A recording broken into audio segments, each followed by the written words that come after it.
Hello, everybody. Welcome to another, I dare say, still experimental phase of what I'm calling listener feedback. And you can see joining me again is Peter Serefine, although it's spelled Serefine,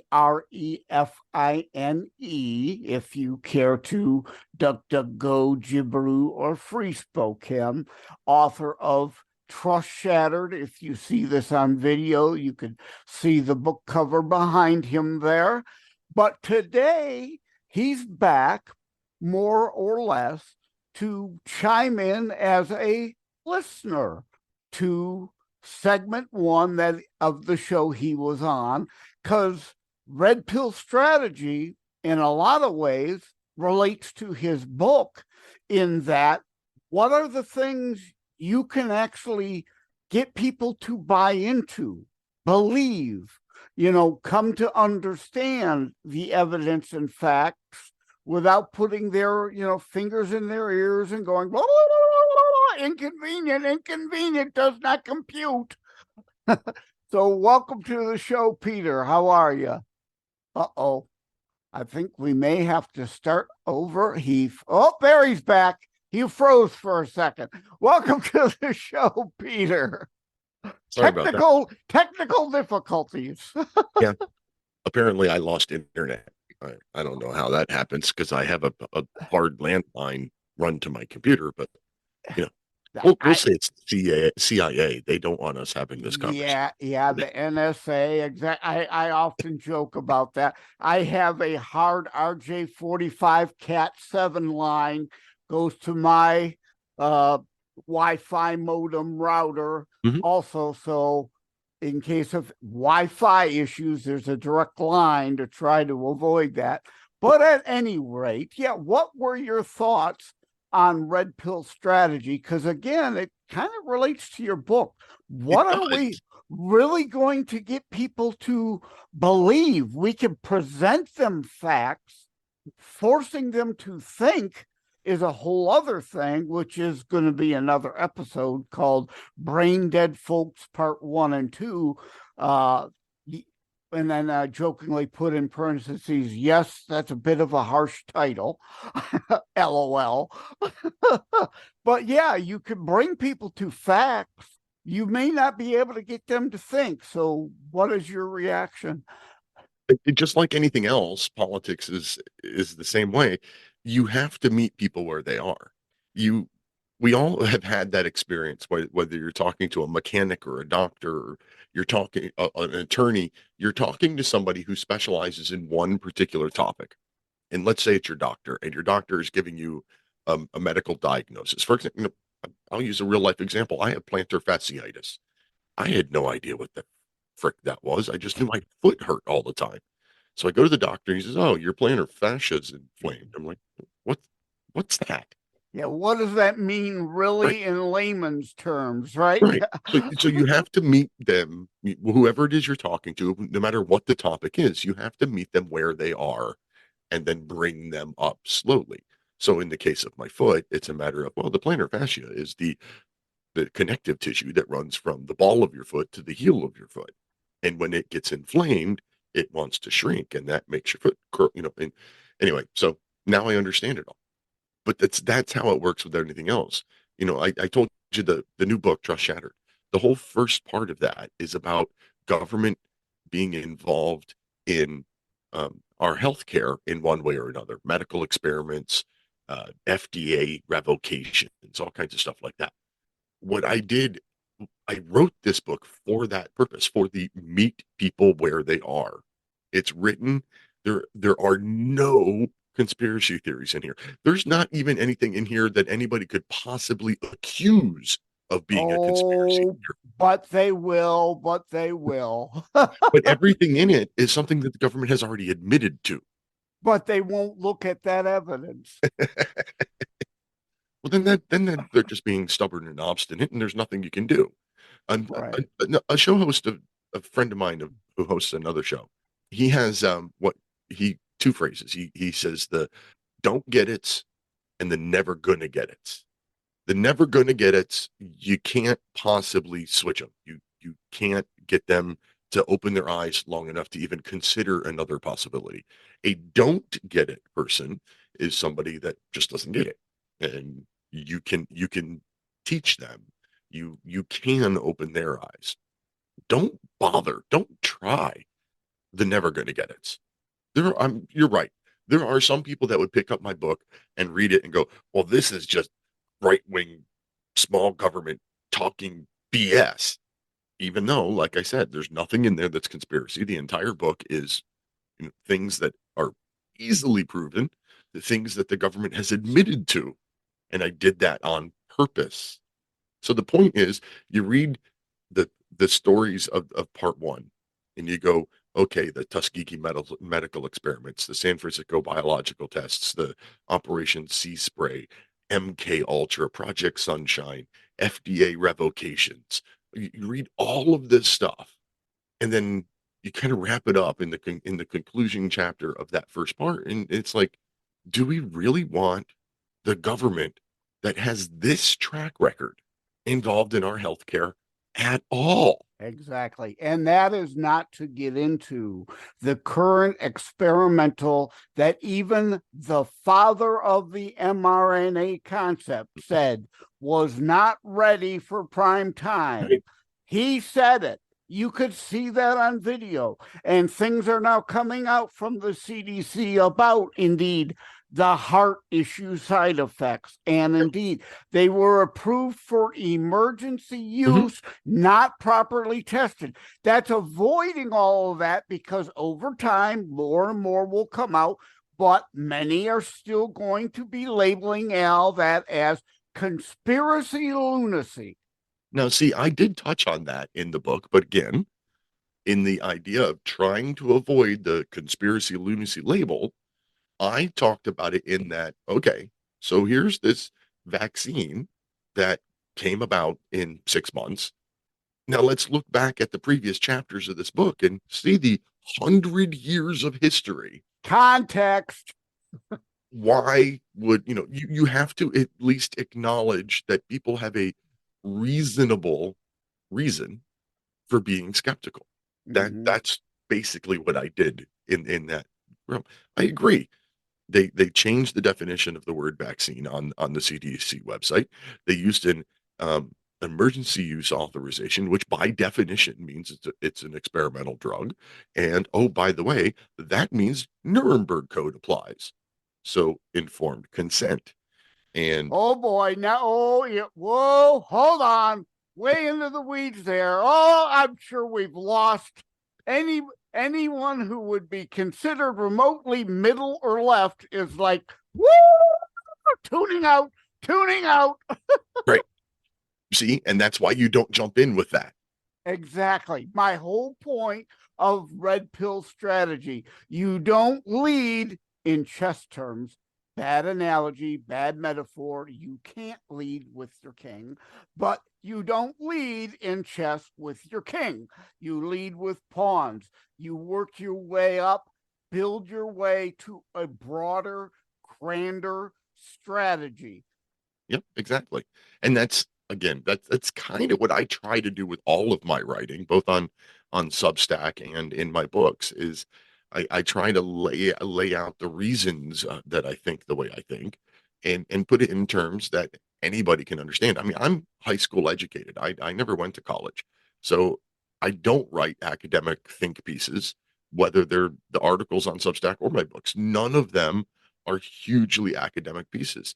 I write for the average person and try to put things in terms that makes the average person go, Yeah. that's my goal with everything I do. What's that group? Things that make you go, right? That song, Yeah, right? But again, there's your problem, Peter. You're thinking. You're expecting people to use logic and reason. They want to just sit on their couch and have their feelings confirmation biased for them, right. right? And like I talk about in Red Pill Strategy, will the subsequent Brain Dead Folks 1 and 2, and yes, I know, harsh title. It's meant to be somewhat inflammatory, for a reason and to make a point. But shock, denial, anger, acceptance, like the stages of grief. As you said, you have to meet them where they are. There's always going to be a shock of someone who first licks that red pill. And then often is a denial. You have to then get them to the anger phase, so they are angry at all those who have been lying to them while you're trying to give them truth to eventually get them to the acceptance phase. And then the do something about it phase that comes afterwards. Well, yeah, we can hope for that. I don't know. It's sad. That's one of the main reasons I started ChristiTutionalist politics. Try to get Christians to recognize the full Bible in full context. I'm having tongue tie like we did the last time we spoke, in full context. As a friend of mine, Neil Mammon, has a book, Jesus is Involved in Politics. Why aren't you? Why isn't your church? A lot of people just shut out a lot of the context about being a good citizen and just render unto Caesar that whatever the government does is, okay, fine. I'm somehow above this all. Well, you will answer, you shall be known by your fruits. If you've done nothing to sow good fruit, and we're all dealing with that rotten fruit that's being reaped, you in part are responsible for that. So that's part of the point of my book. You can't just virtue signal online. You must do things, demonstrate your faith, not beat someone over the head with a Bible. I'm certainly not talking about that. I know you know what I mean. I'm sure 90% of this audience knows what I mean, but it won't surprise me if Media Matters at some point tries to come along, pick and choose something I said, and blow it up like they do with all conservatives. But even in spreading spreading your faith, you have to meet the person that you're speaking to on their terms. If you're, on a pilgrimage and you're in some pardon me, some, backwoods third world country who's never heard of Christ or Christians, you can't jump right in and explain the Trinity. You've got to start with the basics. Yeah. You have to meet people where they are. I believe in your last episode you talked about with children, you can't hand them a copy of War and Peace or Victor Hugo's Les Miserables. You have to start with, Dr. Seuss and fairy tales. Yep. And then and Robin Hood, which is again yet something else, the left twists. They stole from the sheriff who was acting on behalf of the king, quote, the state, in confiscating from the poor to give to the state, not just any random rich people, the state, take from the state to give back from those it was stolen in the form of taxation. And no one I know believes in no taxation whatsoever, that something to some degree has to fund some parts of the government. Like I'm on about a flat tax. I think flat tax, no deductions. If 10% is good enough for God, it should be good enough for our government. No deductions. Those who rent shouldn't be subsidizing someone like me who owns a home. I don't have a mortgage currently on it, but if I did, renters shouldn't be subsidizing my mortgage. I don't have children. I thought I would. I planned on it. It just never happened. But me, childless, should not be redistributed to aid and abet those with children, right? What we earn a small percent to fund all the aspects of government, because I don't care how poor you are. Actually, a lot of cases, the poorer you are, the more you get out of the government. Mhm. So why should they pay zero towards things that benefit them? I've written about taxes many times, in both in books and in articles, and I believe the flat tax is an improvement. But I've recently come to the conclusion. Well, first off, I think there should only be one form of tax, whether it's an income tax, a sales tax, a property tax. I don't care. Pick one, and that's the only one you get. You get what you get, and you divvy it up between county, state, local, federal. Or do you get like they have in Canada, which is why I am against, where I know you're about to go, the value added tax, the fair tax, unless it's part of a repeal and replace of the 16th Amendment. I say no way, because Well, that is part of the fair tax plan. It actually has if it it can, depends on which one you read, right? the bill that's floating in Congress for fair tax says that if the 16th Amendment isn't repealed within, I don't know, 18 months, 2 years, whatever, then that bill expires. Then fair tax bill expires. Yeah, that's nice and great in theory. I don't really like. I like the idea of the fair tax. I like I do too. the I do idea too. of sales tax, not value add tax, sales tax and only sales tax, because then you're only being taxed when you spend your money. Now, and that also gives you at least a modicum of control over how much tax you pay. You can go buy the $200,000 luxury car and pay the tax on that, or you can buy the $20,000 car and pay tax on that, or buy a used car and don't pay tax at all. So you get Well, at least a I'm modicum. sure they would still tax you on the used car. But here's the flaw in that logic. No Congress can bind a future Congress. The bill, the minute the next Congress goes into session, Mhm. it is now all really moot and dead, and they could change it to say, we don't like that repeal part. We're just going to line that out. And you get both taxes. So that's why I say no. Well, I agree. No. 16th repeal must come, or again, it must be part of an actual constitutional amendment, repeal and replace, for me to support it, because I've been involved in politics since 1978. I've seen enough of this bait and switch. Well, we promise, we pinky swear, and 2 years later, right out the window. Mm-hmm. But anyway, we've gone kind of down other weeds I'd never intended for us to go.